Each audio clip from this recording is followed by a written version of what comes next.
IMF뿐만 아니라 OECD뿐만 아니라 월드뱅크뿐만 아니라 세계 모든 경제기구가 이렇게 경고를 하고 있는 순간입니다. 세계 주요국들이 좀 저성장 고착화될 수밖에 없는 중요한 배경 중에 하나를 꼽는다면 바로 지정학적 분절화를 빼놓고 얘기할 수가 없습니다. 세계 경제가 저성장 고착화되고 있는 그 이유가 사실은 유럽 때문이다 라고 얘기해도 과언이 아닌 게 되었습니다. 치욕적인 경제의 흐름이고요. 그리고 이어서 25년 경제도 딱히 희망적인 경제가 아니라 이어서 25년 경제도 여전히 제로 성장할 것이라고 IMF는 전망하고 있습니다. 이제 인도가 중국의 자리를 뺏지 않을까 하는 그런 기대감도 많이 갖고 계십니다. 이제 글로벌 노스, 유럽이 좀 약해지고 글로벌 사우스가 부상하는 인도가 그 글로벌 사우스의 대장 역할로서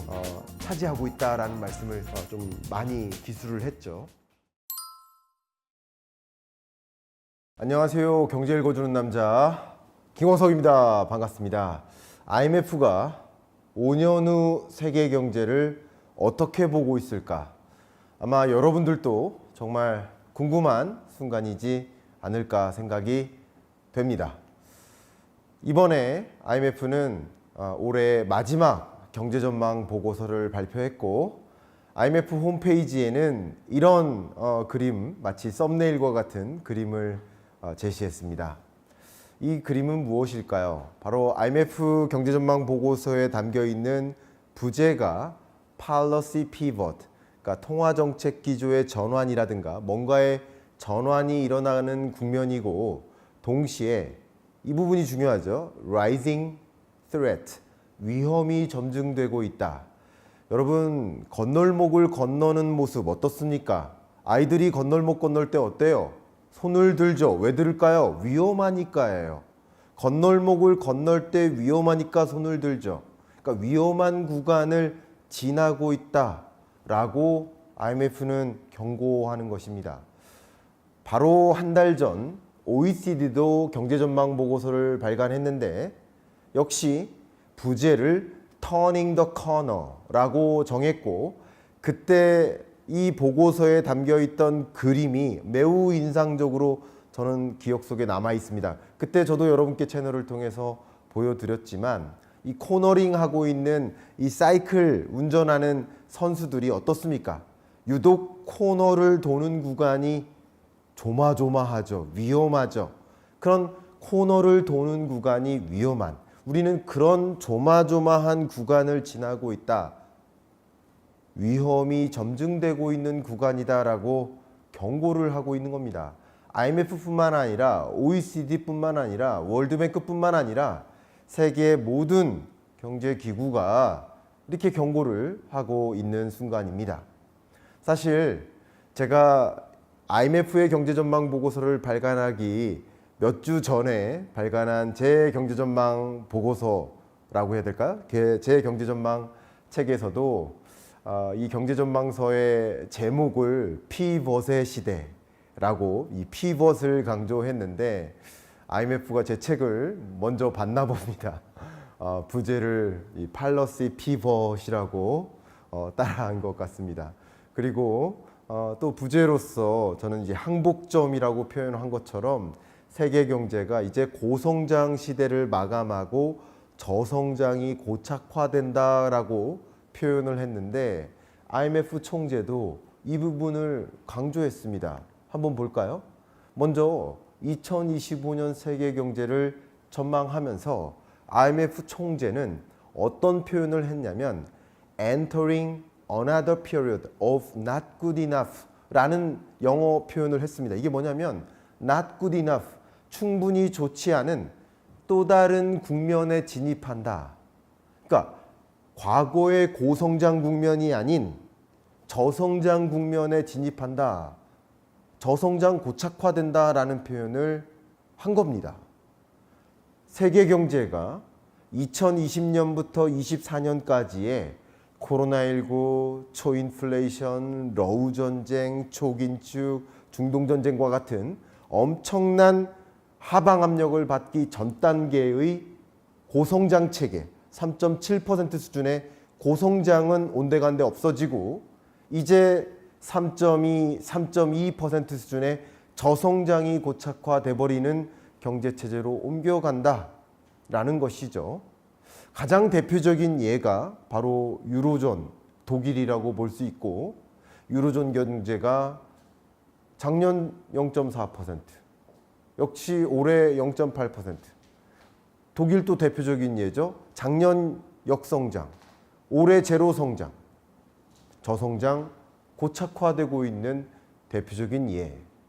그런데 실제 IMF뿐만 아니라 OECD도 또 월드뱅크도 경제 관련 주요 국제기구가 공통되게 장기 평균, 예를 들어서 10년 동안의 장기 평균선을 그어보면 장기 평균선을 훨씬 못 미치는 성장률을 24, 25년에 기록할 것으로 전망하고 있는 것은 매 한 가지입니다. 그러니까 또 다른 저성장 국면에 진입했다라는 전망 매 한 가지입니다. 자, 그러면 지금부터는 25년만을 논하는 것이 아니라 29년까지에 이르는 5년 후 미래를 좀 그려볼까 합니다. 그럼 앞으로 5년 동안에도 정말 저성장 고착화에 맴돌 것인지 그 질문에 대한 답변을 드려보고자 합니다.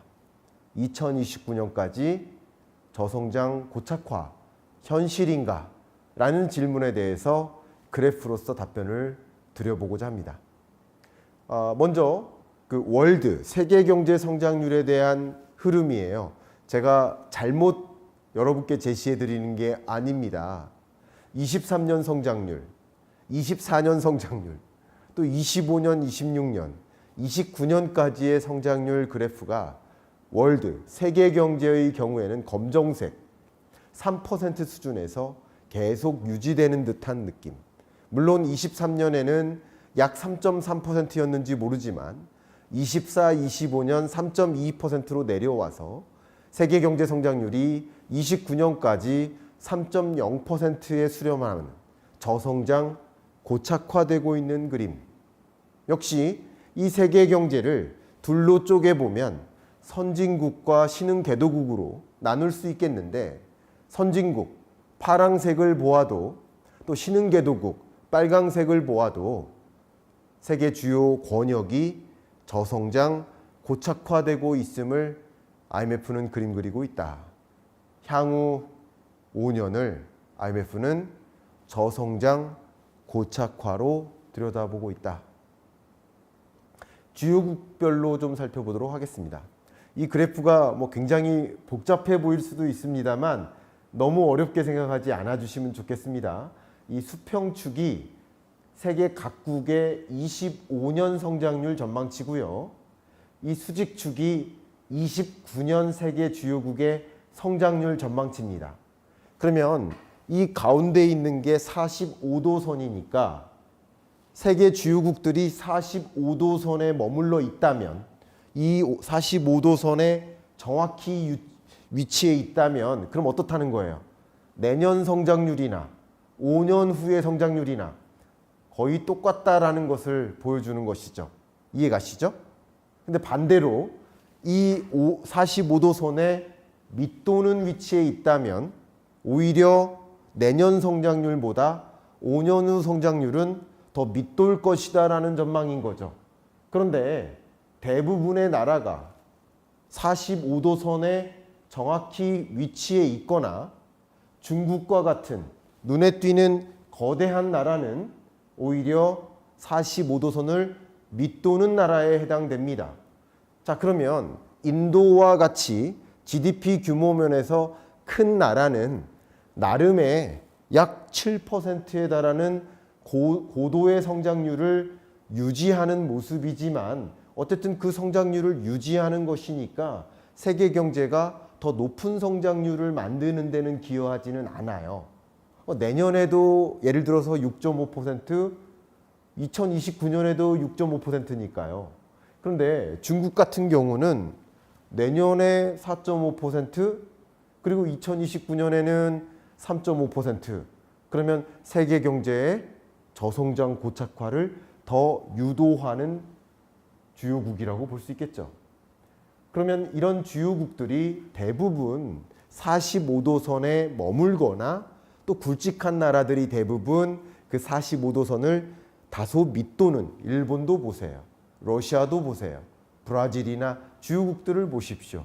그런 나라들이 대부분 45도선을 밑돌고 있기 때문에 2025년 경제 전망, 2025년 성장률보다 오히려 2029년 5년 후 성장률이 더 못하다라는 IMF의 이 전망은 향후 경제가 저성장 고착화되는구나. 세계 주요국들이 골고루 저성장 고착화되는구나. 그러면 나름 그 정도의 높은 성장률을 유지하는 나라면 상당히 선방하는구나. 이렇게 해석해 볼 수 있겠죠. 그 대표적인 선방하는 나라들이 어떤 나라인 거예요? 인도나 인도네시아 그리고 미국과 같은 나라라고 볼 수 있겠죠. 자, 그러면 미국 얘기를 안 할 수가 없습니다. 저도 이번 2025년 경제전망서에서 좀 미국 경제를 좀 많이 강조했었고 또 세계 경제 트렌드로서 미국 경제 트렌드를 나홀로 골디락스 미국이라고까지 표현했어요.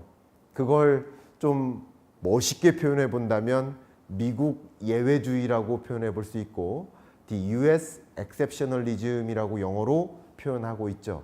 IMF도 그것에 동조하는 듯이 이번에 미국 경제 성장률 전망치를 종전 24년 성장률을 2.6에서 이번에 2.8%로 25년 성장률 전망치를 1.9%에서 2.2%로 각각 상향 조정합니다. 그러면 24년 미국 경제가 2.8% 성장한다라고 한다면 이것은 굉장히 견조한 성장률이다라고 여러분께 강조해서 말씀드릴 수 있겠고요.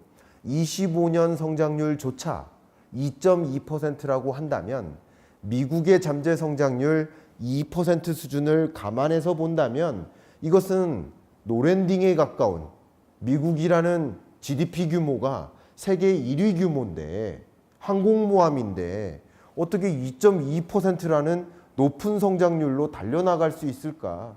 상대적으로 우리나라는 미국보다 작은 배인데 돛담 배인데 말이죠. 모타보트인데 말이죠. 그런데도 2.2%가 안 되는 속도로 달릴 텐데 정말 미국이라는 나라 대단하다 하는 생각 다시 한번 하게 만드는 정말 미국 예외주의를 보여주는 전망이라고 볼 수 있겠습니다.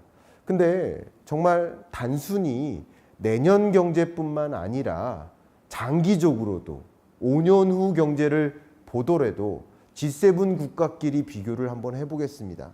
선진국이라고 불리는 G7 국가끼리 한번 살펴보면 5년 후 성장률 중에 미국보다 높은 성장률을 보이는 G7 국가가 없습니다. 그 어떤 나라보다 미국의 성장률이 5년 후 가장 높게 나타나고 있습니다. 그러니까 세계 경제는 저성장 고착화되는데 미국만 나홀로 강한 모습을 내년에도 보이고 더군다나 장기적으로도 강한 견조한 흐름을 보일 것이다. 그 근거는 여러 가지가 있겠지만 세계의 자본을 미국으로 흡수하고 세계의 공장을 미국으로 흡수하고 또 세계의 인재, 기술 인재를 미국으로 흡수하고 글로벌 밸류 체인을 미국으로 흡수하는 이런 여러 가지 움직임들이 또 미국 경제를 그렇게 만드는 것이다라고 볼 수 있겠습니다. 근데 미국을 제외한 세계 주요국들은 왜 이렇게 힘들까? 그 근거를 두 가지를 좀 꼽아 본다면 하나가 세계 주요국 정부의 재정 능력의 상실을 강조하지 않을 수가 없습니다. 세계 주요국들이 22, 23, 24년 상반기까지 기준금리를 대대적으로 올렸습니다. 금리를 올리는 동안 이 고물가에 대응하기 위해서 코로나19에 대응하기 위해서 막대한 재정 지출을 퍼부었어요. 그러니까 재정 지출을 퍼붓기 위해서 세계 주요국들이 막대한 재정 부채에 의존하면서 국가 부채에 의존을 하면서 재정 지출을 단행했던 거예요. 그러려면 막대한 당연히 국채를 발행해 나가면서 정부도 이자를 당연히 정부 부채 이자를 감당해야만 하는 거예요. 그러면 정부의 지출액이 있고 정부 지출액 중에 일정 비중이 이자 지급액이지 않겠습니까? 똑같아요. 가게도 가게 예를 들어서 우리 아버지가 월급이 뭐 1,000만 원인데요. 우리 아버지가 예를 들어서 대출을 뭐 3억 갖고 계세요. 그런데 저희 아버지가 매월 원금과 이자를 뭐 300만 원씩 상환하고 계세요. 뭐 이렇게 그러면 300만 원 중에 뭐 200만 원이 이자 상환액이에요. 만약에 그러면 200만 원이라는 이자 상환액이 나가고 있는 거 아니겠어요? 마찬가지로 세계 각 정부는 국채를 발행해서 나라를 지탱했고 근데 가뜩이나 금리가 높아진 상황에서 국채를 발행했으니 정부도 이자 지급액이 높아진 상황이었던 거예요. 보시는 것처럼 말이죠. 그러니까 정부는 이자 지급하느라고 추가적으로 재정 능력이 상실되어 가고 있는 모습이다. 미국을 제외한 세계 주요국들은 향후에도 재정 집행 능력이 약화될 것으로 보고 있습니다. 선진국들이나 신흥개도국들이 대부분 그럴 것이다라고 보고 있습니다. 또 한 가지 세계 주요국들이 좀 저성장 고착화될 수밖에 없는 중요한 배경 중에 하나를 꼽는다면 바로 지정학적 분절화를 빼놓고 얘기할 수가 없습니다. 사실 세계적으로 이 글로벌 파이낸셜 크라이시스, 글로벌 금융위기가 상당히 중요한 계기가 됐었어요. 이 글로벌 금융위기가 도래하기 전까지는 세계 교역이 엄청나게 증가했었어요. 그런데 금융위기를 맞이하면서 세계적으로 자국 경기 부양, 자국 산업 부양을 초점에 두기 시작하면서 오히려 보호무역 조치를 단행하고 자국 산업을 좀 우선적으로 살려나가기 위해서 움직이다 보니까 글로벌 밸류체인이 다소 붕괴되고 도메스틱 밸류체인, 자국의 밸류체인을 좀 육성하고 자국 산업을 보호하고 이렇게 움직이다 보니까 보호무역주의 기조가 다시 생깁니다. 그러다 보니까 GDP의 증가 속도보다 교역 증가 속도가 늦춰졌어요. 그래서 GDP 대비 교역 규모의 증가 속도가 오히려 둔화되는 기조가 나타나는 겁니다. 그런데 더군다나 2022년 이후 러우 전쟁이 등장하고 또 2023년, 4년 지정학적 불안이 고조되는 국면에서 중동 전쟁까지 발생하고 이렇게 중동 전쟁이 확전되는 양상 속에서 굉장히 지정학적 긴장감이 고조되다 보니까 세계가 블록화되는 겁니다. 이쪽 블록, 이쪽 블록, 동맹국, 동맹국. 지정학적 분절화가 이어지다 보니까 교역량이 증가세가 둔화되기 시작하는 겁니다. 이것은 아무래도 무역 의존도가 높은 나라들은 더 큰 충격을 받을 수밖에 없겠죠. 이번 IMF 경제전망 보고서에는 세계 경제를 전망함에 있어서 과거에 콜드워가 있었던 1947년 당시를 좀 비교해서 판단하고 있었습니다. 콜드워가 있었을 때 당연히 블록화가 있었고 블록 경제가 실현될 때 이 블록과 블록 간에는 당연히 교역이 단절됐었겠죠. 파란색 그래프처럼 블록과 블록 간의 교역이 감소했었던 현상을 재현하듯이 러우 전쟁 이후 러시아의 우크라이나 침공 이래로 22년 2월 이래로 빨간색 선처럼 블록과 블록 간의 교역이 축소되는 현상을 이 빨간색 선처럼 그려놨습니다. 결국 지정학적 분절화가 일부 블록 간의 교역량을 줄여놓는 세계 교역량을 감소시키는 데 영향을 미쳤음을 증명하고 있고요. 더 중요한 것은 특히 이 재화의 거래에 있어서 블록 간에는 물론이거니와 블록 내에 있어서도 같은 블록 내에 있어서도 교역량이 줄어드는 효과를 가져오는, 그러니까 보호무역주의가 팽배하다 보니까 자기 국가의 자국 산업을 보호하기 위한 움직임이 대대적으로 일어나다 보니까 그게 자기 블록 내에서도 그 블록 내 국가 간의 교역도 축소되는 움직임이 일어난다는 거예요. 그렇게 교역량이 축소되는 움직임을 확인할 수 있었다라고, 그게 영향을 미쳤다라고 보는 거예요. 그런 것이 세계 경제의 저성장 고착화를 가져온 것이다. 그러면 기존에 다른 나라에서 수입해 오던 것을 자국 내에서 조달한다면 상대적으로 효율성이 어떨까요?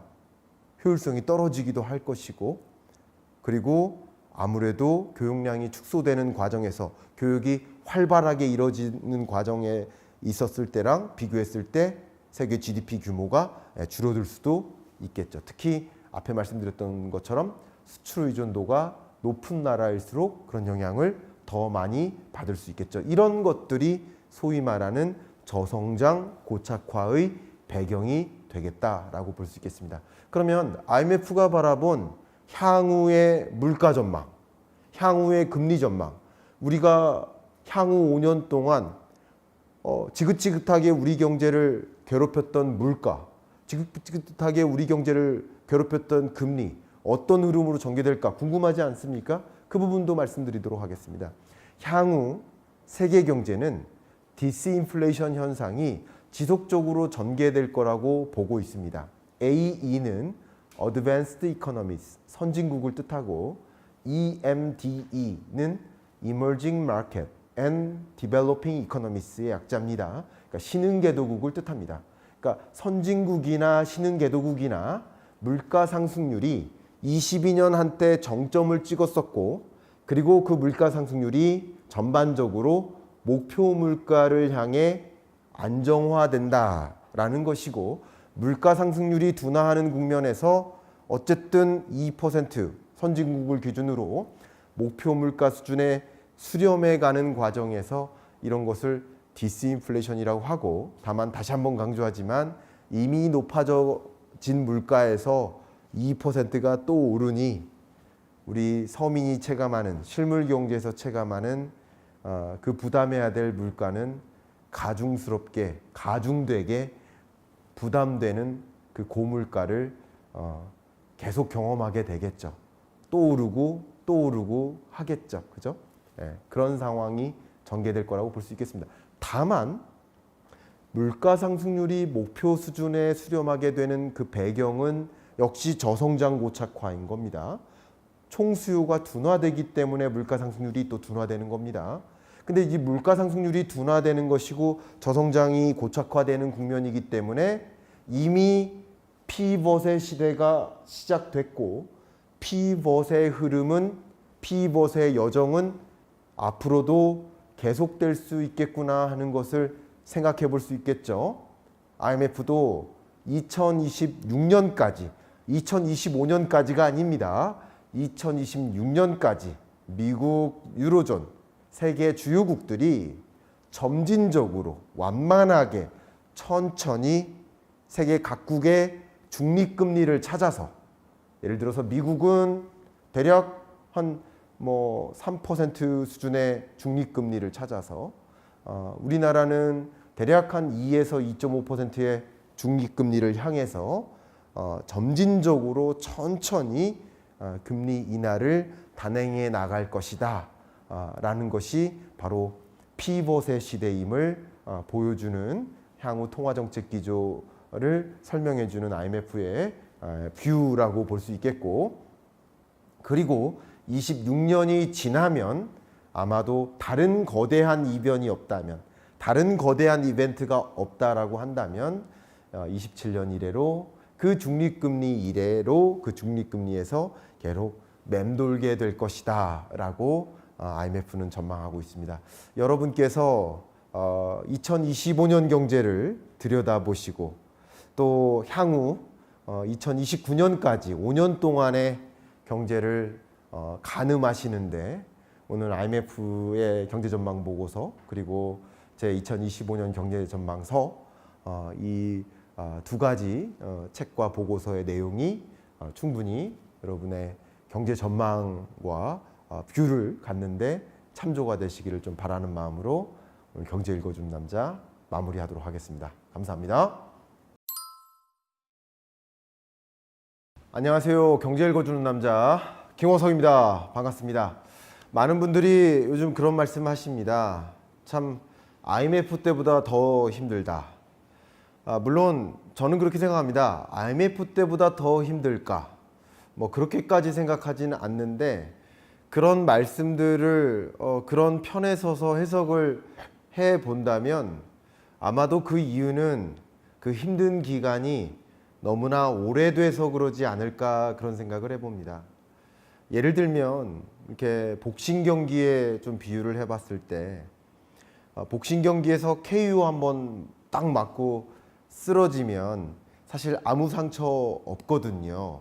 그리고 KO 맞고 쓰러지면 또 다시 깨어나면 정상적인 삶을 살아갈 수 있을 거예요. 근데 12라운드 동안 계속 뛰어요. 그리고 12라운드 동안 계속 얻어맞아요. 정말 힘들죠. 그리고 12라운드가 돼요.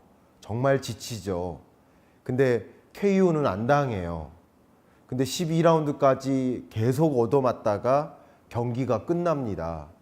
그러면 그 선수는요, 정말 3개월 동안 알아 누워요. 무슨 말인지 아세요? KO 당하는 IMF 외환위기 당시랑 비교하기는 어렵지만 참 어려운 경제가 정말 복싱 경기로 치면 12라운드까지 계속 오랫동안 지속되고 있다 보니 IMF 때보다 더 힘들다라는 말씀을 충분히 공감할 수 있지 않을까라는 그런 측면에서 저는 해석을 해 보는 겁니다. 근데 IMF라는 이 국제기구가 경고의 메시지를 연일 던지고 있는데 최근에는 그렇게 12라운드까지 복싱을 뛰면서 너무나 오랫동안 힘들다 보니 경고등이 켜진 그 대표적인 그 권역을 이제 유럽으로 겨냥을 하고 있습니다. 유럽 하면 참 신사의 나라. 유럽 하면 정말 뭐 프랑스, 파리, 그죠? 대영 제국, 로마, 이런 것들 생각해 보면 전혀 가난이라는 단어와 부합하지 않는데, 그죠? 정장 멋있게 입는, 그죠? 그런 모습만 떠오르는데 유럽이 가난해지고 있다? 정말 사실일까? 그 부분에 대해서 좀 답변을 드려볼까 합니다. 실제 유럽의 많은 인구가 일은 열심히 하고 있지만 가난해지고 있다라는 그런 여러 분석들은 전해져 오고 있었습니다.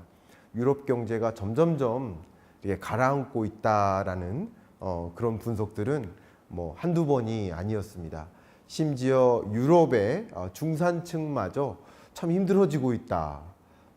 우리 이탈리아 한번 생각해 보세요. 이탈리아 하면 또 로마고 모든 길은 로마를 통한다라는 말이 있듯이 세계를 호령하던 그 로마인들 한번 생각해 보시고 또 세계 거의 삐까뻔쩍한다 하는 호화, 슈퍼카 하면 대부분 정말 이 이탈리 차인데, 그죠?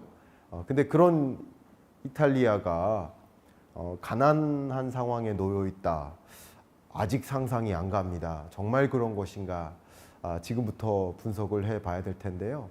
저도 2025년 경제전망서에서 이미 글로벌 노스의 시대가 가고 글로벌 사우스의 시대가 온다 라고 말씀을 드렸고, 글로벌 노스를 대표하는 유럽이 이제 가난에 빠지는 것이고 이제 점점 지고 힘이 빠지고 글로벌 사우스가 이제 세계 경제를 이제 호령하는 시대로 지구본이 바뀌는 모습을 좀 강조했고, 최근의 칼럼에서도 유럽이 가난해진다라는 표현을 했습니다. 자, 그러면 실제 어떤 모습인지 하나하나 본격적으로 들어가 보도록 하겠습니다. 첫 번째, 유럽이라는 이 권역이 저성장의 늪에 빠집니다. 유로존, 프랑스, 독일, 이탈리아, 영국, 소위 유럽을 대표하는 주요 강대국들이 이미 저성장 국면에 놓여졌고, 세계적으로 어떤 국면에 놓여 있다 하더라도 이들 나라들은 정말 부강했었는데, 그죠? 세계를 호령했었는데 사실은 세계 경제가 저성장 고착화되는 그런 현상을 이끌어가는 모습이다. 세계 경제가 저성장 고착화되고 있는 그 이유가 사실은 유럽 때문이다 라고 얘기해도 과언이 아닌 게 되었습니다. 2025년 이후로도 26, 27, 28, 29 장기적으로도 사실 그 어떤 나라들도 고작 1%대 성장을 하는 그런 성장률의 모습을 보일 것이라고 IMF도 전망을 하고 있듯이, IMF는 유럽이 저성장의 늪에 빠져 있다라고 경고의 메시지를 날리고 있습니다. 특히 독일이 문제입니다. 독일 경제를 또 살펴보면 작년 경제 독일 역성장했습니다. 마이너스 0.3%입니다. 그리고 올해 경제 0.0%입니다. 여러분, 독일이 유럽의 대장 아닙니까? 맏형 아닙니까? 유로존의 맏형 역할을 하고 있습니다. 세계 GDP 규모 면에서 지금 현재 3위 규모의 나라입니다. 근데 그 독일이라는 나라가 작년에 마이너스 역성장했고요. 그 역성장이라는 얘기는 경제 위기 상황인 거고요. 그리고 24년 경제 지금 아직 안 끝났는데 제로 성장할 것으로 전망한다라는 얘기는, 다시 가정한다면 11월, 12월 경제가 조금 안 좋게만 더 추가적으로 작용한다면 11, 12월 실적치가 결과적으로 더 나쁘게만 작용한다라고 가정한다면, 자칫 잘못한다면 24년도 또 연이어서 역성장할 수도 있다라는 사실인 거예요. 그러면 23년도 역성장하고 24년도 연이어서 역성장할 수도 있다라고 가정하면, 이런 걸 우리는 더블 딥이라고 하거든요. 정말 이것은 치욕적인 경제의 흐름이고요. 그리고 이어서 25년 경제도 딱히 희망적인 경제가 아니라 이어서 25년 경제도 여전히 제로 성장할 것이라고 IMF는 전망하고 있습니다. 그만큼 독일이라는 나라는 저성장의 늪에 빠져 있다. 유럽이라는 이 권역이 선진국 클럽이라고 불리는 이 유럽이라는 권역이 저성장의 늪에 빠져 있음을 단적으로 보여주는 대표적인 상징성 있는 그런 특징 중에 하나다. 특히 여러분께 좀 강조하고 싶은 것 중에 하나는, 독일이라는 나라는 제조업의 상징이고요. 또 독일이라는 나라는 여러분들 잘 알고 계시는 3대 글로벌 명카, 그죠? 3대 명차의 대표적인 나라 아니겠습니까? 근데 그 자동차 산업이, 전통적인 자동차 산업의 밸류 체인이 독일 내에 있고, 그 자동차 완성체 업체들의 공급업체들이, 중소기업들이 엄청나게 많습니다. 그 중소기업들의 공급업체들이 또 엄청나게 많고요. 근데 이 자동차 산업이 전기차, 자율주행차로의 전환이 있는데, 독일 이 나라의 기업들은 사실 기존 자동차에서는 1등이었을지 모르지만 전기차의 영역에서는 1등이지 않은 거예요. 기존 엔진에서는 1등일지 모르지만 배터리라는 영역에서는 1등이지 않은 거예요. 그러면서 점차 중국에서 뺏기고, 한국한테 뺏기고, 일본한테 뺏기고, 점차 미국한테 뺏기고, 이런 모습도 일부 나타나는 거라고 볼 수 있겠습니다. 이것은 굉장히 중요한, 이따가 또 강조하겠습니다만, 우리 한국 경제에 주는 상징적인 의미가 있습니다. 왜 유럽 걱정하느냐라고 라고 할 것이 아니라 유럽 경제가 이런 모습이다라는 것을 보면서 우리는 어떻게 대응해야 될지, 또 유럽 경제의 모습을 보면서 우리에게 어떤 교훈을 주는 것일지라는 것을 포착하는 데 의미가 있다라는 말씀을 미리 드리고 시작을 하도록 하겠습니다. 특히 이 저성장의 늪에 빠졌다는 이야기는 IMF만 경고하는 것이 아닙니다. 유로존 보십시오. 성장률 전망치를 OECD라는 기구가 어디 있어요? 저도 OECD 회의 한번 다녀온 적이 있습니다만 파리에 있어요. 프랑스 파리에 있습니다. 조금 더 유로피안 경제에 집중한 경제 분석을 하는 국제기구라고 좀 해석해 보면 도움이 될까요? 그렇게 말씀을 드려보겠습니다. 근데 유로존 경제를 23년 제로 성장, 24년 역시 제로 성장. 근데 독일 경제 23년 역성장, 24년 0.1% 성장. 이렇게 부정적으로 유럽 경제를 저성장의 늪에 빠져 있다라고 전망하고 있는 건 매 한 가지라는 거예요. 숫자에 다소 차이는 있겠지만 저성장의 늪에 빠져 있다. 근데 이렇게 된 배경은 무엇일까? 잠깐 2022년으로 돌아가 보도록 하겠습니다. 제가 이미 여러 차례 여러분들께 보여드렸던 장표입니다. 2022년의 말이죠. 러시아와 EU 간의 파이프라인 가스 공급 추이예요. 22년에 기억하십니까? 러시아의 우크라이나 침공이 있었고 미국이 러시아에 대해서 경제 제재를 가했고 그때 러시아로부터 천연가스 수입하지 마, 원유 수입하지 마라는 경제 제재를 가했죠. 실제 러시아로부터 EU로의 파이프라인 가스 공급이 감소하기 시작했습니다. 근데 경제 제재로만 발동한 것이 아니라 사실은 러시아 입장에서는 그게 오히려 무기로 작용한 겁니다. 가스 공급하지 마라고 한다면 러시아 입장에서는 가스 수출을 할 수 없는 입장이기도 하지만 가스가 필요한 나라가, 에너지가 필요한 나라가 에너지 수급이 안 되면 얼마나 문제가 되겠습니까? 우리나라 요소 공급 차단만으로도 그 거대한 문제가 있었던 일이 있었어요. 근데 에너지 공급이 없다고 생각해 보세요. 어떤 난리가 날지 한번 상상이나 해보아 주십시오. 바로 그런 겁니다. 에너지 크라이시스가 있는 겁니다. 저는 그 당시에 보여드렸던 가장 인상 깊은 OECD 경제전망 보고서에 담겨있는 그 표지 그림을 제시해드렸던 기억이 납니다. 이 유로피언의 한 할머니의 모습이죠. 손 모습이 라디에이터 손 위에 올라가 있습니다. 이 라디에이터가 만약에 뜨거우면 손을 올려놓을 수 있을까요? 아니에요. 손을 가까이 댔다는 얘기는 라디에이터를 세게 틀지 못했다는 얘기예요. 미지근하게 틀었다는 얘기예요. 에너지를 많이 쓸 수 없다는 얘기예요. 그럼에도 불구하고 왜 이 라디에이터에 몸을 가까이 대고 있을까요? 그만큼 춥다는 얘기예요. 너무너무 추운데 유럽이 얼마나 추운데요, 겨울에. 유럽이 겨울에 굉장히 춥습니다. 파리 같은 경우 여러분 겨울에 가면요. 정말 살이 에이도록 춥습니다. 예. 그 온도가 중요한 게 아니라 습도가 또 중요하거든요. 예. 어쨌든 그렇게만 말씀드립니다. 그러니까 겨울에 얼마나 추운데 에너지를 충분히 사용할 수 없으니까 이 라디에이터를 미지근하게 틀고 가까이 몸을 붙이고 있는 모습을 상징적으로 보여준 거예요.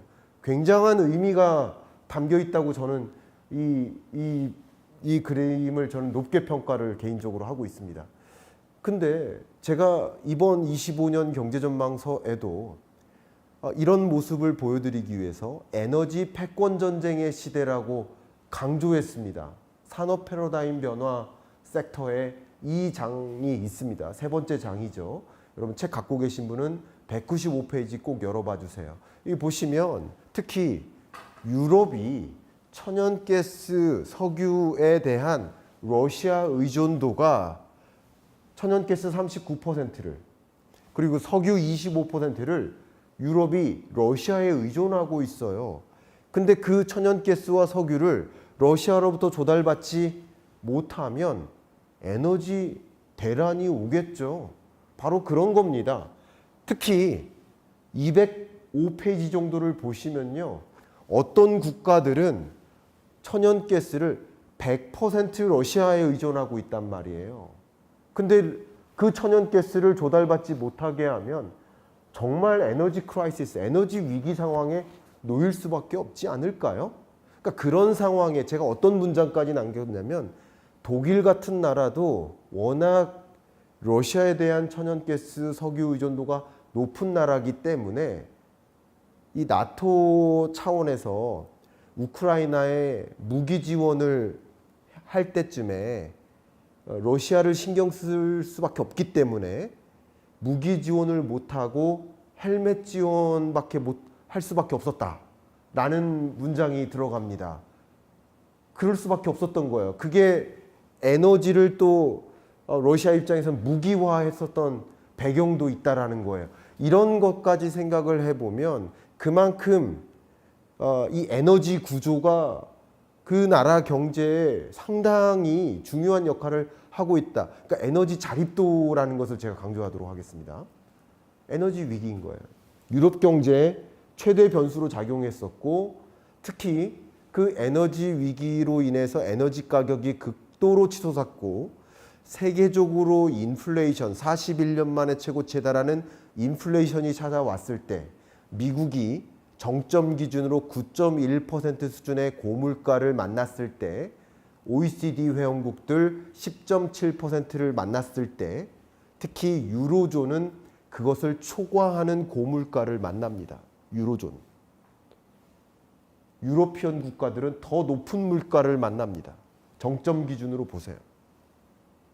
미국보다 더 높은 물가를 만나는 그 이유가 바로 더 러시아에 대한 이 천연가스와 석유 의존도 또 러시아에 대한 식료품 의존도 밀, 옥수수, 콩 이런 의존도 그 의존도 때문에 에너지 가격, 식료품 가격이 다 치솟았던 거죠. 그만큼 유럽 경제의 최대 변수로 인플레이션을 또 자극했던 거예요. 그만큼 취약하게 유럽 경제가 고물가에 흔들렸던 거라고 볼 수 있겠습니다. 그게 얼마나 흔들렸었던가? 2023년에 결국 GDP에 충격을 줬는데 에너지 가격 상승으로 GDP에 충격을 줬는데 유로피언 경제에 유독 충격을 줬고 또 유로피언 경제에 인플레이션을 자극했다. 또 2024년에도 마찬가지 GDP에 충격을 줬고 역시 인플레이션을 자극했다. 그러니까 23년, 24년 두 개 해에 걸쳐서 에너지 가격이 상승했고 그게 두 개 해에 걸쳐서 경제는 꺼트리고 물가는 상승 압력을 주는 스태그플레이션에 가까운 압력을 줬다라고 설명드리도록 하겠습니다. 여기서 멈추는 게 아닙니다. 에너지 크라이시스에 머무는 게 아닙니다. 이런 위기를 제가 영어를 써서 죄송합니다만 Cost of Living Crisis라고 합니다. 생활비 위기라고 합니다. 생활비 위기에 직면합니다. 유럽 주요국들의 실질임금 추이를 보십시오. 이 코로나19 이전 수준의 실질임금을 100이라고 가정할게요. 2019년 4분기입니다. 근데 23년 2분기, 24년 2분기 지금까지도 코로나19 이전 수준의 실질임금까지 안 온 거예요. 무슨 말이냐? 물가는 오르는데 임금은 물가 상승분보다 안 오른 거예요. 그러니까 물가는 치솟는데 임금은 그것보다 안 오르니까 사실상 뭐 하는 거예요? 유로피언이 가난해지고 있는 거예요. 유로존도 그렇지만 독일도 그렇고 이탈리아도 그렇고 프랑스도 그렇고 오히려 2019년 당시보다 5년 동안 어떻게 된 거예요? 유로피언 국가들이 가난해진 거예요. 특히 그 무엇보다도 중요한 게 뭐예요? 식료품입니다. 필수재니까요. 에너지 가격은 에너지 가격이지만 또 가장 필수재적 성격이 식료품 가격인데 임금 상승률과 식료품 가격 상승률을 비교해 보니까 임금 상승률 대비 식료품 가격이 얼마나 상승했나 라고 계산을 해보니까 독일은 임금 상승 속도보다 식료품 가격 상승률이 16.4%포인트나 높았다. 스페인은 13.9% 높았다. 이탈리아는 13.4%포인트 높았다. 쉽게 말하면 임금 상승률은 5%였는데 식료품 가격은 예를 들어서 임금 상승률은 5% 상승했는데 식료품 가격은 21.4% 상승했다라고 한다면 그 차이값은 16.4%포인트겠죠. 그래서 16.4%포인트입니다. 그렇게 계산하는 겁니다.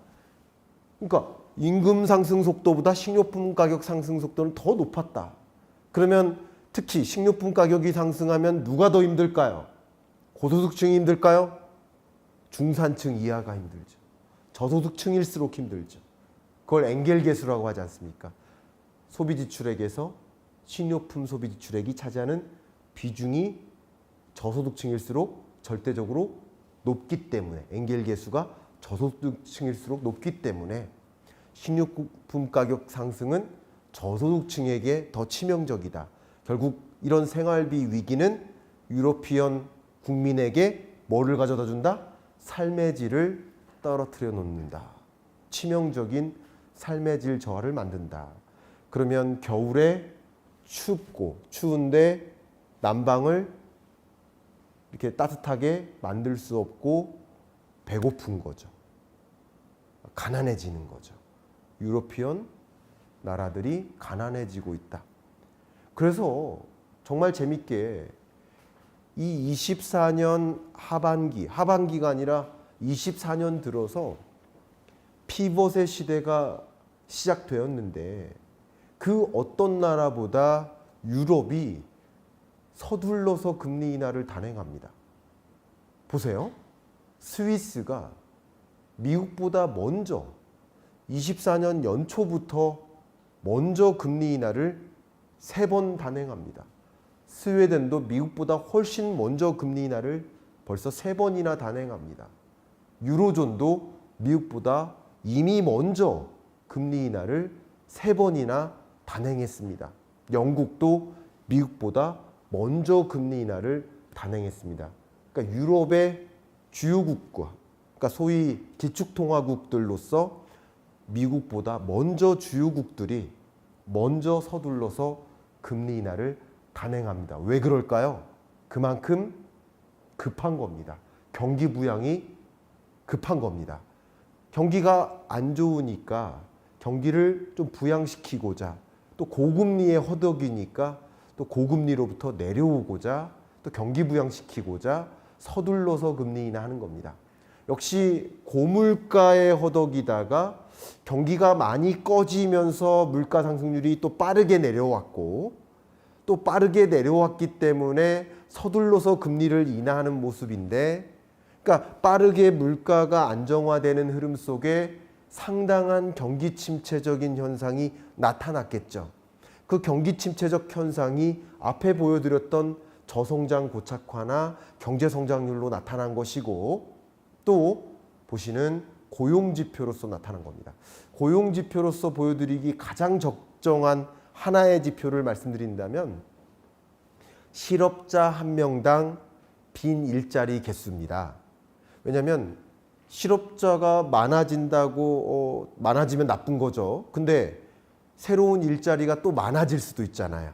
근데 실업자 한 명당 빈 일자리가 역시 많으면 그러면 역시 괜찮은 거거든요. 그러니까 실업자 한 명당 빈 일자리가 많은지를 또 봐야 돼요. 그런데 보세요. 영국 같은 경우는 이미 실업자 한 명당 빈 일자리가 한 개가 채 안 된 지 오래됐고요. 그마저도 22년 이래로 계속 떨어졌습니다. 프랑스는요. 계속 0.5명이 안 됐는데 그마저도 떨어지고 있고요. 심지어는 독일마저 이 1.43개 정도 됐었던 강했던 나라가 많이 급속도로 떨어져서 이제 실업자 한 명당 한 개의 빈 일자리가 안 되는 0.91개까지 떨어졌습니다. 이렇게 고용지표가 안 좋게 나왔기 때문에 실업자가 양산되더라도 좀 빠른 시간 안에 취업을 할 수가 없게 되는, 그러니까 다시 말하면 그 나라 경제가 고용 창출 여력이 없어지는 그런 국면으로 전개되고 있다. 그러면 당분간 유럽 경제가 회복될 여력도 사실상 없어지고 있다라고 해석해 볼 수 있겠죠. 실제 유럽 경제를 보여주는 여러 지표들이 있는데 그 중에서 이 Purchasing Managers Index, 이게 구매자 관리 지수라고 합니다. 그러니까 기업의 구매팀 헤드한테 물어보는 거예요. 앞으로 구매에 조달할 일이 있느냐. 근데 이제 컴포짓은 서비스와 매니팩처링, 그러니까 제조업과 서비스를 합한 개념이고요. 근데 특히 제조업의 영역에서는 50이라는 기준선을 대부분 밑돌죠. 스페인을 제외한 프랑스, 또 유로존, 이탈리, 저머니 다 50을 크게 밑돌고 있죠. 독일은 특히 많이 밑돌고 있죠. 이 제조업이 많이 힘든 모습을 우리는 확인할 수 있겠다라고 볼 수 있고요. 실제 유로 지역의 산업 생산 지수를 보면 기준선을 계속 밑돈 채 100이라는 기준선을 밑돈 채 움직이고 있고 그마저도 계속 밑으로 우하향하고 있다. 산업 생산 여력도 계속 떨어지고 있지만 소비, 소매 판매는 어떨까 봐야 되는데 역시 소매 판매도 100이라는 기준선을 밑돌고 있고 다소 우하향하고 있는 모습을 보면 유럽 경제가 좋지 않구나라는 것을 확인할 수 있고, 그렇기 때문에 서둘러서 금리 인하를 단행하는 모습이겠구나. 그래서 그랬구나라고 고개가 끄덕여지시지 않을까. 이렇게 유럽 경제가 흔들리고 있다, 가난해지고 있다라고 설명을 드립니다. 그러면 유럽의 이 흔들리는 모습에서 우리는 어떤 교훈을 찾을 수 있을까? 첫 번째, 에너지 안보 체계를 강화해야 됩니다. 우리나라는 심지어 기름 한 방울 안 나는 나라예요. 자원 하나 없는 나라예요. 그렇죠? 극단적으로 말씀드리면 그만큼 우리나라는 에너지나 자원을 대외에 의존하고 있기 때문에 이렇게 지정학적 불안, 긴장감이 고조되는 국면일수록 어떤 파트너십을 더 강화하고, 에너지 파트너십이죠. 그리고 에너지 안보 체계를 강화함으로써 안정적으로, 그리고 분산 에너지 조달망을 구축해야 됩니다. 어떤 특정 국가에게 전적으로 에너지를 의존하는 그런 체계에서는 완전히 벗어나야 됩니다. 러시아에 100% 의존한다든가 이런 방식은 좋지 않다는 것을 우리는 교훈을 삼아야 됩니다. 그래서 에너지를 분산적으로 의존하고, 그리고 그 조달망을 안정적으로 조달받을 수 있도록 하는 그런 체계. 물론 그렇게 안정적으로 조달받기 위해서는 우리도 무언가를 제공해야 되겠죠. 그렇죠? 기술적 교류라든가 다른 무언가를 제공하는 그런 교류의 체계를 강화하는, 외교적으로나 산업적으로나 그런 체계를 강화하는 노력을 우리는 튼튼히 해야 되겠다. 기름 한 방울 나지 않는 나라로서 흔들리는 유럽에서 우리는 교훈을 찾아야 됩니다. 두 번째, 지각 변동에 대응해야 된다. 제가 지난주에 IMF의 경제 전망 그리고 5년 후 미래를 말씀드렸어요. 세계 경제가 저성장 고착화되는 국면이고 특히 유럽 경제가 저성장 고착화를 이끌고 있다고 했습니다. 그리고 다음 주에는 인도를 강조해 드릴 예정입니다. 그러면 이게 어떤 모습이냐면 소위 글로벌 노스는 좀 지는 모습이고 글로벌 사우스가 부상하는 지각 변동이 일어나고 있는 국면임을 이해해야 됩니다. 그러면 지구본이 바뀐다라고 생각해 본다면 우리의 수출 파트너, 우리의 어떤 밸류체인, 글로벌 밸류체인, 공급망 이런 것들을 어떻게 기민하게 바꿔나갈 것인가, 지각 변동에 어떻게 대응할 것인가, 이런 부분도 우리는 생각을 해야 되겠다라는 말씀을 좀 강조하고요. 세 번째, 산업 패러다임 변화에 대응해야 된다라는 말씀을 강조하겠습니다. 아까 말씀드렸던 독일 사례 다시 한번 강조하겠습니다. 독일이라는 나라가 전통 자동차의 강국 맞습니다. 그러나 전기차의 강국이라고 표현할 수 없습니다. 배터리의 강국이라고 표현할 수 없습니다. 자율주행차의 강국이라고 표현할 수 없습니다. 산업의 패러다임은 꾸준히 변화하고 있고 그 변화에 발맞추어 나가야 됩니다. 영원한 것은 없다라는 것을 유럽의 모습에서 교훈을 찾아야 됩니다.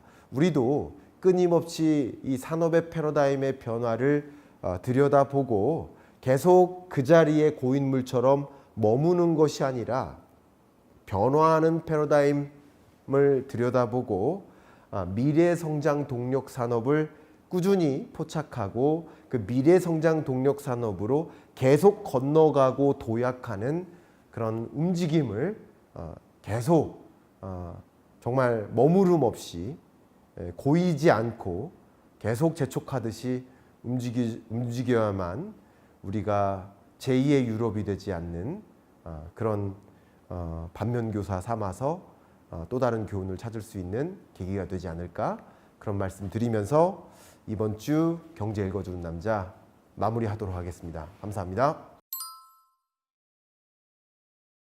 안녕하세요. 경제 읽어주는 남자 김광석입니다. 반갑습니다. 인도의 5년 후 미래, 과연 중국을 누를 수 있을까? 그 질문에 대해서 답변 드려볼까 합니다. 아직 많은 사람들이 과연 인도가 중국이라는 이 거대한 배를 따라잡을 수 있겠느냐, GDP 면에서, 각종 체제 면에서, 정치력 면에서, 경제 규모나 여러 가지 면에서 아직 중국을 압도하기 어렵다라는 이야기를 많이 하십니다. 그런데 최근 중국은 굉장히 느리게 걸어가고 저성장 고착화되고 있고, 더군다나 구조적으로 중국을 이탈하는 많은 기업들, 또 중국으로부터의 공급망이 완전히 이탈해서 세계의 공장이 이제 옮겨가는 그런 현상, 중국이 아니야, 중국을 배제하자, 다른 나라로 이탈하는 그런 현상, 또 그런 현상 속에서 오히려 이게 기회다, 인도는 내가 그 제조기지로 자리 잡아보자 하는 움직임이 나타나는 현상 속에서 이제 인도가 중국의 자리를 뺏지 않을까 하는 그런 기대감도 많이 갖고 계십니다. 그래서 정말 인도가 중국을 누를 수 있을까 하는 질문을 많이 하고 계십니다. 저도 사실은 2019년 경제전망서에서부터 2020년, 21년, 22년, 23년, 24년, 25년 전망서에 이르기까지 인도를 제 기억에 한 번도 빼놓고 얘기를 빼놓고 한 적이 없었던 것으로 저는 기억을 합니다. 그만큼 인도의 성장성을 좀 많이 강조를 했었고, 제2의 중국이 누구일까라는 질문을 던져보시고 그 질문에 대한 답이 있다면 그 답에 투자를 해야 된다라는 말씀도 조언을 많이 드렸었고, 그런 국가의 제조기지를 두거나 수출 파트너국으로 선정해서 경영 전략을 꾀해야 된다라는 말씀도 기업들에게 많이 드려왔었는데, 역시 25년 경제전망서에서도 보시는 214페이지죠.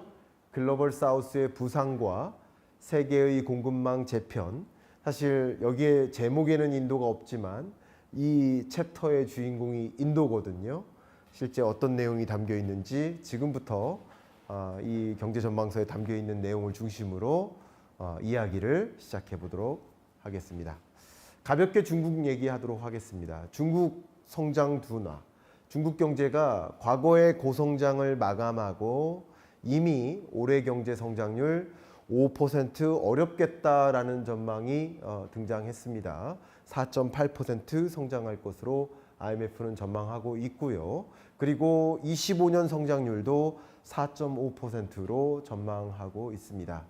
이제 저성장, 고착화, 물론 중국이라는 나라를 놓고 봤을 때 4% 후반의 성장률을 저성장이라고 판단하기는 좀 어렵겠지만, 어쨌든 과거의 고성장은 마감하고 중성장화하고 있고 이제 앞으로 장기적으로 저성장화 될 것이다. 이제 물론 중국이 끝났다는 것은 아닙니다. 중국 망했다는 거 아닙니다. 물론 예를 들면 인프라 사업이라든가 부동산 관련 산업, 건설 산업 이쪽은 정말 어렵다라고 볼 수 있지만 중국의 구경제 말고 신경제, 인공지능, 로봇, 전기차, 재생에너지 이런 영역들을 보면 이 신경제적인 측면을 보면 아직도 뭐 세계 경제를 호령하듯이 이끌고 가기 때문에 중국 경제는 끝났다라는 표현은 또 적절치 않다라는 말씀을 여담으로 좀 드려봅니다. 어쨌든 중국은 그런 구경제와 신경제가 교차되면서 중성장화되고 있다. 이제 저성장의 기로로 옮겨가고 있다. 이렇게 의견을 드릴게요. 그런데 이렇게 성장 둔화가 이어지는 과정에서 구조적으로 나타나는 현상 한 가지는 이제 과거 성장을 주도했었던 지배적인 특징, 세계의 공장이라고 이름했었던 그 닉네임이 이제 점차 지워지고 있다. 그 닉네임은 뭡니까? 세계의 공장으로 불려졌었던 그 배경을 경제학적으로 설명하면 뭡니까? 세계의 해외 직접 투자가 중국으로 유입됐었던 인월드, 파랑색 인월드, 세계의 해외 직접 투자가 중국으로 유입됐었던 이게 바로 중국의 공장 짓는 거예요. 근데 이 인월드가 계속 줄어들고 반대로 아웃월드, 중국마저 해외에 공장을 짓는 거예요. 아웃월드가 오히려 많아지는 거예요. 그래서 오히려 이 선 그래프가 밑으로 떨어지죠. 그러니까 공장이 밖으로 빠져나가고 있음을 차이나 엑소더스 현상을 보여주고 있는 거예요. 제조기지가 이전되고 있다. 그러면 중국이 세계의 공장이었었는데 그러면 2025년 이래로는 어떤 국가가 제2의 중국이 될까? 세계의 공장이 될까? 장기적으로 어떤 나라가 그 공장 역할을 할까? 이 질문에 대한 답을 찾아야만 합니다. 이 무역전쟁과 차이나 엑소더스라는 현상을 우리는 명확히 들여다봐야 됩니다. 실제 어떤 일이 있었는지 몇 년 전으로 좀 돌아가 볼게요. 트럼프 시대, 첫 번째 트럼프 시대죠. 2017년 트럼프 시대가 열렸고 18년부터 미국이 중국에 대해서 대대적으로 관세를 끌어올립니다. 중국에 대해서 관세를 끌어올리니까 중국도 가만히 있습니까? 미국에 대해서 관세를 끌어올리죠. 이게 무역전쟁의 거의 뭐 시발점 이렇게 볼 수 있겠죠. 트레이드 워라고 불렸던 서로 간의 관세율을 끌어올렸던 시대라고 볼 수 있겠죠. 이 과정에서 지금의 국면에는 역시 미국 국민의 대중국 정서가 unfavorable, 부정적이기 때문에 호의적이지 않기 때문에 역시 빨강색이 올라가기 때문에 미국 대통령은 미국 정치는 그 국민의 정서를 반영해서 정책을 만들기 때문에 역시 중국을 겨냥해서 강경한 태도를 보일 수밖에 없는 거죠. 정치적으로 해석하더라도. 그렇기 때문에 중국에 대해서 강경한 태도를 보이는 대통령의 시대가 계속 지속되는 것이고 그렇기 때문에 무역전쟁은 장기화될 수밖에 없는 것이다. 근데 미국만이 아니라는 거예요. 중국에 대해서 비호의적 감정을 갖고 있는 나라가 미국만 있는 것이 아니라 일본도, 스웨덴도, 호주도, 사실 우리나라도 대부분의 나라들이 중국에 대해서 비호의적 감정을 갖고 있기 때문에 중국에 대한 다소간의 뭐 차이는 있겠지만 어떤 종류의 무역 전쟁이 뭐 장기화되거나 또 극해지거나 할 수 있겠다라고 볼 수 있는 것이죠.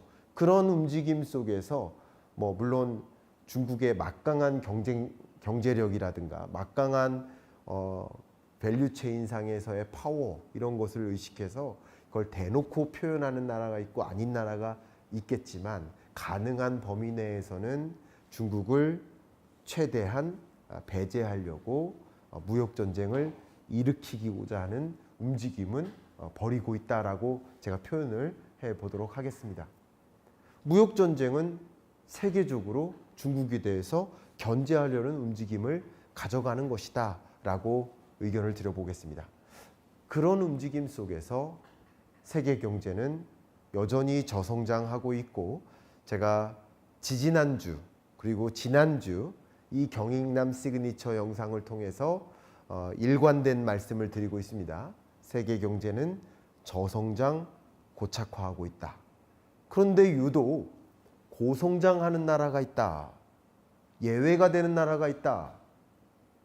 OECD는 세계 경제가 저성장 고착화되는데 유독 성장률이 높게 유지되는 나라 인도를 6.7%, 또 25년 그마저도 6.8%로 성장률이 더 높은 성장률로 올라가는 것으로 전망하고 있습니다.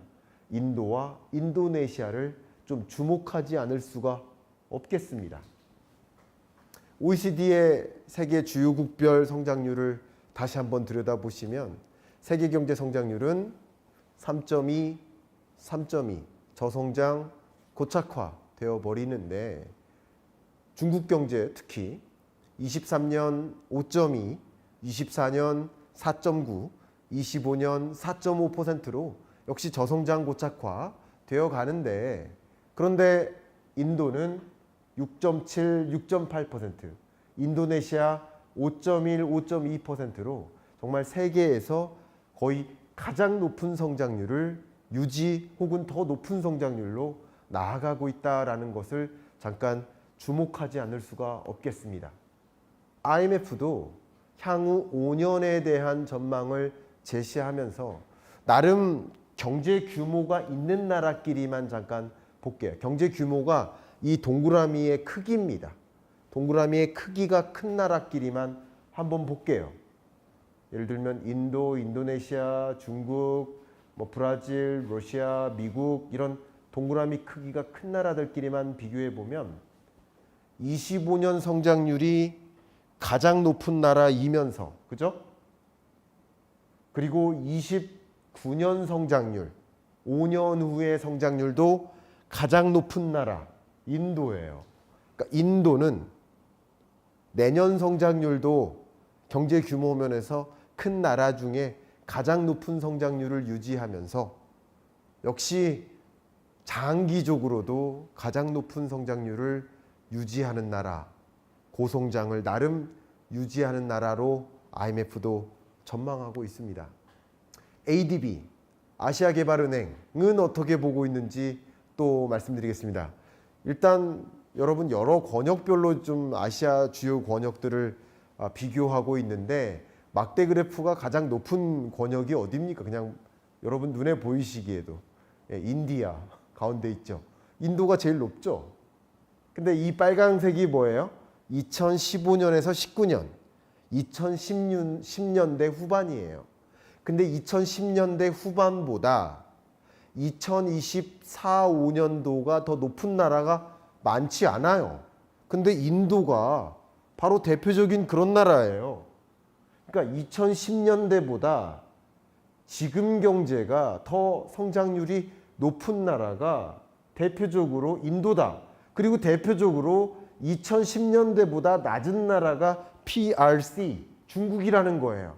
중국은 2010년대 고도의 성장을 하다가 2020년대 지금 낮은 성장률로 바뀌었는데, 반대로 인도는 높은 성장률을 하다가 지금은 그거보다 더 높은 성장률의 국가로 가고 있다라는 설명이고, 심지어 ADB조차 올해 경제 성장률보다 내년 성장률이 더 높다라고 전망하고 있습니다.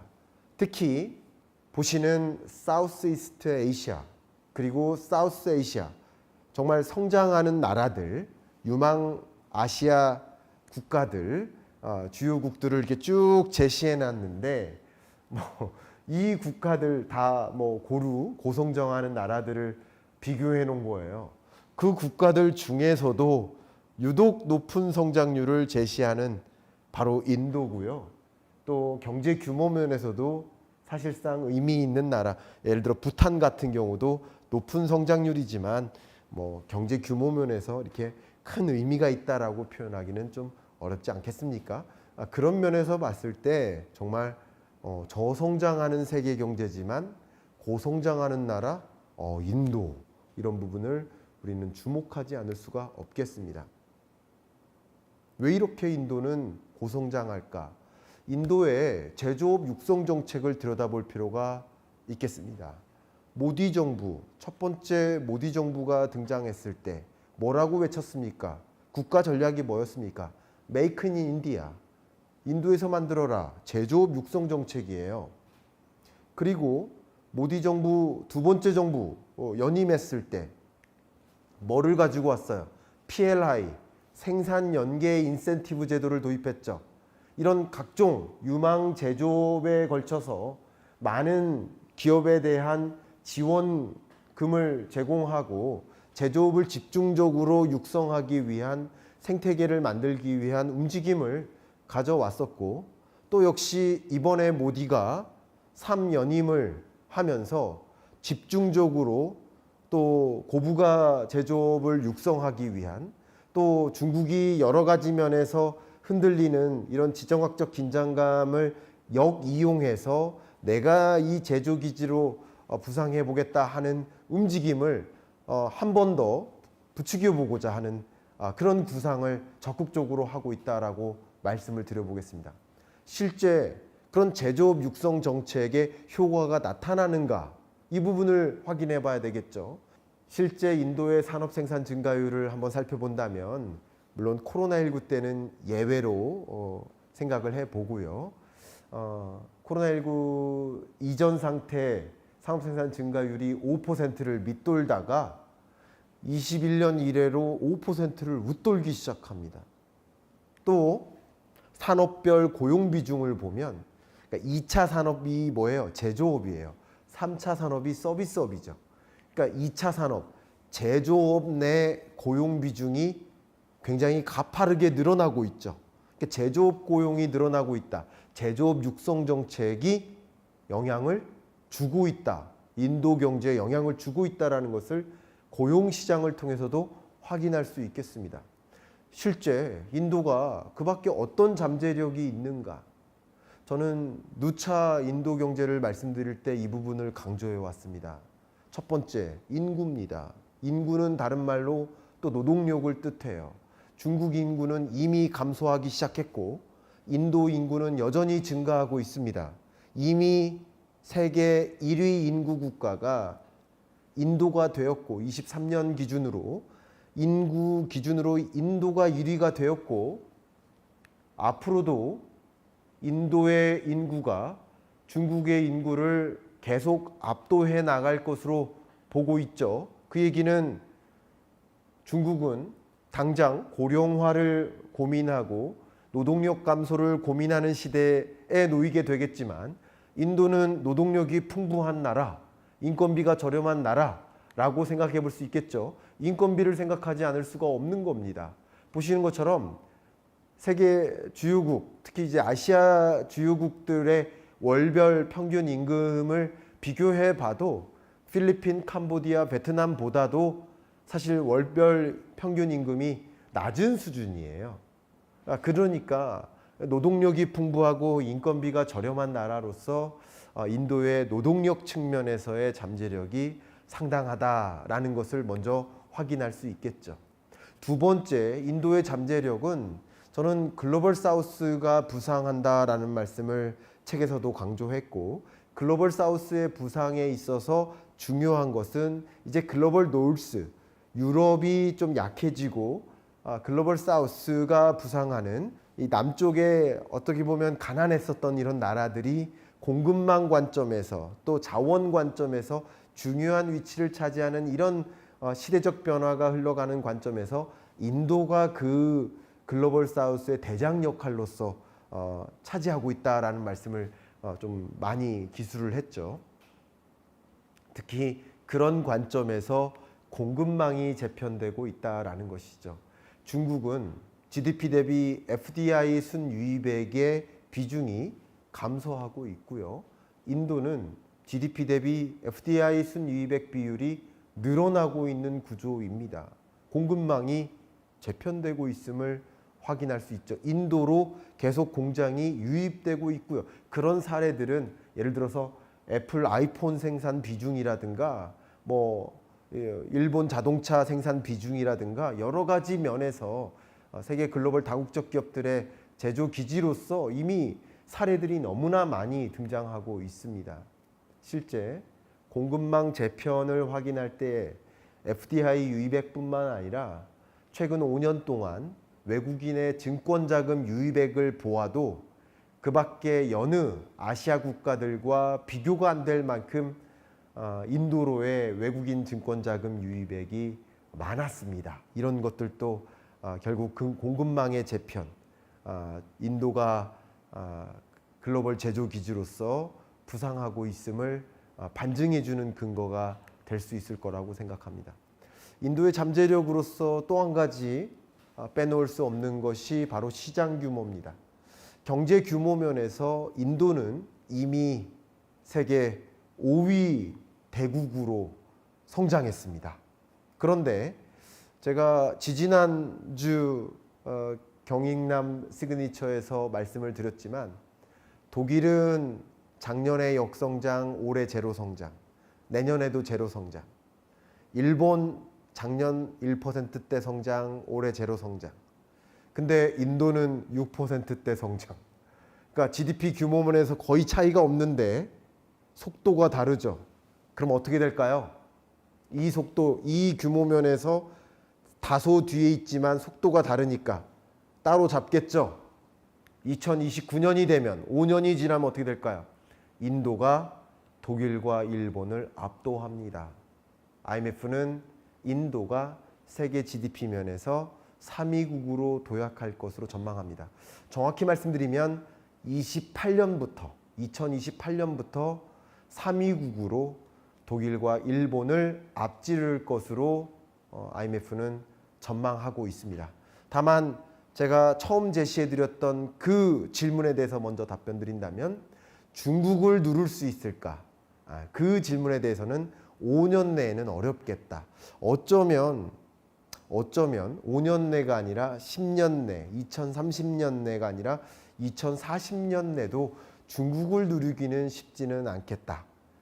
다만 점차 인도의 위치가 부상하고 2040년, 2050년 어느 정도 인도가 중국과 대등한 위치로 점차 자리하지 않을까 하는 생각을 해볼 수 있을 것 같습니다. 그런 시나리오는 향후에 제가 너무나 장기적인 시나리오니까 향후에 제가 한번 제시해 드릴 것을 기회를 한번 찾아보도록 하겠고요.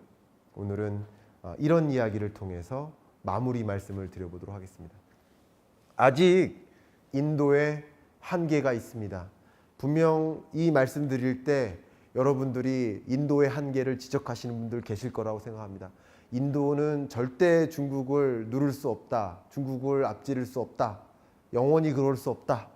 특히 인도의 종교 문제, 카스트 제도 문제, 또 여러 가지 난무하는 불법적인 문제, 또 불법 로비라든가 공무원이 이렇게 뒷돈 받고 이런 문제들, 이런 것들 때문에 절대 있을 수 없다. 또 인프라적인 한계, 저도 인도를 갈 때마다 느끼고 또 중국을 갈 때마다 느끼지만 참 인도 같은 경우는 물류 인프라, 도로 인프라, 또 전력 인프라, 너무나 인프라적인 면에서 한계가 많고 법적인 시스템이라든가 또 경영 시스템, 또 노동법 이런 것들도 너무나 한계가 많아서 경영하는데 문제가 많다. 그러나 여러분, 휴대폰 생산 세계 2위국이 인도예요. 이미 전 세계 휴대폰 생산의 2위가 이미 인도입니다. 그냥 불가능하다라고 치부하지 마시고요. 여러 한계가 있음에도 불구하고 이미 이만큼의 생산이 이루어지고 있다는 것을 먼저 강조해 드릴게요. 물론 다시 한번 강조하지만 한계점이 있습니다. 인도의 한계점이라 한다면 첫 번째 인프라입니다. 인도는 운송 비용이 너무나 높아요. 물류 시스템이 너무나 안 좋아요. 인프라가 안 좋다는 거예요. 전력 인프라라든가 인프라가 안 좋아요. 법적 인프라 여러 가지가 안 좋아요. 노동법도 너무나 부재합니다. 그 밖에도 뭐 카스트 제도라든가 앞에 말씀드렸던 정치적인 문제, 종교적인 갈등 이런 문제도 한계가 굉장히 많아요.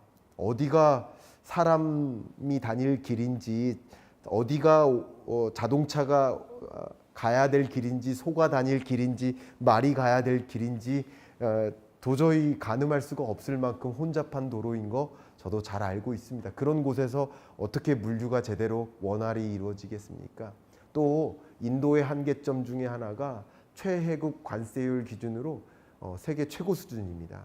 인도 관세율 높아요. 물론 자국의 산업을 보호하기 위한 조치일지 모르지만 글로벌 밸류 체인을 고려하면 여러분 생각해 보세요. 인도에 제조 기지를 두면 인도의 그 산업 생산 장비를 수출해야 돼요. 또 여러 소재를 수출해야 돼요. 근데 관세율이 높으니까 그게 좋겠습니까? 그러니까 이런 것들이 인도에서 생산 기지를 두는 게 한계점들이 굉장히 많아요. 그러니까 갈 길이 아직 남아 있습니다. 갈 길이 없다, 가야 될 길이 없다는, 뭐 한계점이 없다는 뜻이 아닙니다. 한계점이 많이 있다라는 것을 저도 잘 알고 있습니다. 그러나 한계점만을 생각하면 우리는 인도의 가능성을 우리는 계속 그림 그릴 수가 없습니다. 다만 앞으로 모디 정부 3.0이 이런 한계점들을 극복해 나갈 것이라는 것을 그림 그려 보신다면, 지금 있는 한계가, 그 한계점이 더 커질 것이라고 생각하지 마시고요. 그 한계점들이 점차 줄어들 것이라고 생각하고 제조 기지로서 더 육성해 나갈 것이 바로 인도 모디 정부의 3.0 전략이라고 생각을 해 보신다면, 그러면 그 속에서 인도가 제조 기지로서 돌파구를 마련해 나갈 방향성이지 않을까라고 그림 그리시면 어떨까?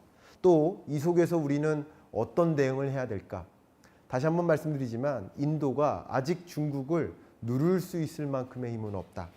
공급망을 평가해 보면 중국은 자동차, 기계 엔진, 의료기기, 산업장비, 전자제품 주요 산업에 걸쳐서 공급망을 자체 생산이 가능한, 자국 내에서 다 가능한 시스템을 갖추고 있지만 인도는 기계 엔진을 제외한 나머지 영역은 충분하지 않습니다. 근데 충분하지 않다는 점을 중심으로 우리는 자동차 부족하네?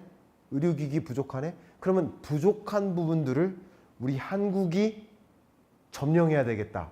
인도와 파트너십을 체결해야겠다라는 방향으로 대응하면 어떨까요? 이미 다른 국가가 인도와 파트너십을 체결하지 않은 의료기기, 산업장비, 전자제품, 자동차와 같은 아직 인도가 미진한 부분에 대해서 우리가 공급망을 더 확보해 나가는 그런 전략으로서 인도와 파트너십을 체결하면 어떨까요? 또 국가별 누적 AI 민간 투자 규모를 보면 인도는 미국이나 중국, 영국, 주요국 대비 현저히 떨어지는 수준입니다. 그러니까 고부가 산업을 중심으로는 아직도 열악합니다. 역시 그런 면에서 우리는 기회를 찾으면 어떨까요? 고부가 산업 면에서 우리는 인도와 협업점을 찾고 인도에 제조 기지를 두고 생산 기지를 두고 밸류 체인을 확대해 나가는 것은 어떨까요? 우리나라의 수출 구조를 보면 아직도 중국과 미국에 대한 전적인 의존도를 갖고 인도에 대한 의존도는 2.6%밖에 안 됩니다. 이렇게 고성장하고 있는 나라에 대한 수출 의존도가 전체 수출국에서 7위밖에 안 됩니다. 그러니까 인도에 대한 수출 가능성, 인크레더블하다, 인크레더블 인디아라는 표현을 많이 쓰잖아요. 바로 인도의 가능성은 정말 인크레더블하다라는 표현을 쓰면서 마무리할까 하는데요. 그런 가능성을 좀 보면서 한계점을 극복하고 부족한 점을 보완하고 그 가능성을 좀 생각하면서 인도에 좀 도전하고 또 인도에 투자하고 인도와 협업하고 인도와 경영 전략을 꾀해 나가는 그런 방향으로 우리의 또 성장 전략을, 한국 경제의 성장 전략을 꾀해 나가는 것은 또 어떨까요? 하는 의견을 좀 제안해 드리면서 오늘 경제 읽어주는 남자 마무리하겠습니다. 감사합니다.